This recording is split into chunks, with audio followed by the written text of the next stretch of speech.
को, कर्म को। सबसे बड़ा बात कि अगर आज आप महाराणा प्रताप की जयंती मनाने आए हैं और ये बात करेंगे, हम क्षत्रिय हैं। क्षत्रिय वो होते हैं जो समाज को क्षति से बचाए। समाज को जो क्षति से बचाए वो क्षत्रिय होता है। और समाज क्या होता है?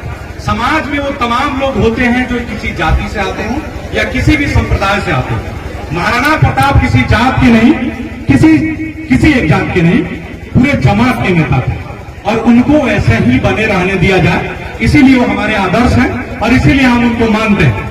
दूसरी बात, अब ये बात है कि हम तो समाज को क्षति से बचाएंगे, ये अच्छी बात है, ये हमारा कर्म भी है और हमारा धर्म भी। लेकिन इसके साथ साथ ये भी याद रखना चाहिए कि जितना हमारा कर्म और धर्म दूसरे के लिए लड़ने के लिए है, उतना ही कर्म और धर्म अपने बचाव के लिए, अपनी रक्षा के लिए लड़ने का भी है। इसी छपरा में मुबारकपुर जैसा घटना हो जाता है और तमाम लोग तमस्साई बन जाते हैं, तो सवाल ये उठता है कि जब क्षत्रिय अपना खून और बलिदान देगा तो उनके लिए कौन बोलेगा? मेरे पे इसी छपरा से 13 केस हुआ, ये बताना, और ना ही हम डर के बता रहे हैं और ना ही आप लोगों को इसलिए बता रहे हैं कि सिंपैथी चाहिए। ये इसलिए बता रहे हैं कि घटना 2 तारीख को हुई थी, मैंने वीडियो 6 तारीख को किया था। 4 दिन तक कोई कुछ नहीं बोला, लेकिन जब राणा दीपू सिंह आके एक राजपूत की हत्या होती है और जब वो बोल देते हैं तो वो जातिवादी हो जाते हैं। अब ये देखिए दुर्भाग्य क्या है कि आप राजपूत हैं, इसलिए कोई और आदमी आपका आके बात नहीं उठाएगा और कोई राजपूत आके आपकी बात कह देगा तो वो जातिवादी हो जाता है। तो इस मंशा से बाहर निकलना पड़ेगा।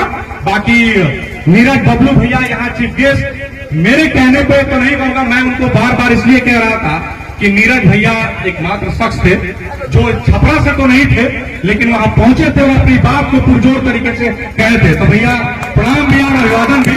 क्या तो ये बताना पड़ता है, ये आपको दिखाना चाहिए कि हम फर्क नहीं पड़ता कि आप किस पार्टी से आते हैं, किसके लिए हैं। ये फर्क पड़ता है कि जब आपके समाज पर विपदा आती है तो आप नीरज बबलू बनिए, युवराज सुधीर सिंह की तरफ दहाड़िए और कहिए कि अगर हमारे पे बात आई, अगर हमारे पे बात आई तो सत्ता किसी के बाप की प्रवृत्ति नहीं है, सत्ता बदली जाएगी। और बार बार जब ये कहा जाता है कि सत्ता गिरा देंगे, तो जब हम बना देंगे तो गिरा भी देंगे, इसमें कोई संदेह नहीं है।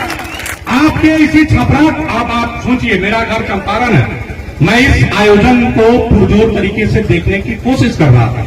इसका एकमात्र मकसद है कि आप लोग हसनपुरा छोटा सा जगह आप लोगों को लगता होगा, मैं पहले भी बोलूंगा कि बड़ा होना बहुत इंपॉर्टेंट नहीं है, बेहतर होना चाहिए। और ये भीड़ बता रही है कि बेहतर है, तो बड़ा इंपॉर्टेंट नहीं है। मकसद हसनपुरा को और मढ़ौड़ा चुनने का मकसद इतना है कि एक तारकेश्वर सिंह की हत्या हो जाती है और उसके अपराधी खुलेआम घूम रहे हैं। छपरा में घटना को दिखाए जाने वाले लोगों पर FIR है। भैया नीरज बबलू जी ने कहा था कि हम विधानसभा में इस बात को रखेंगे।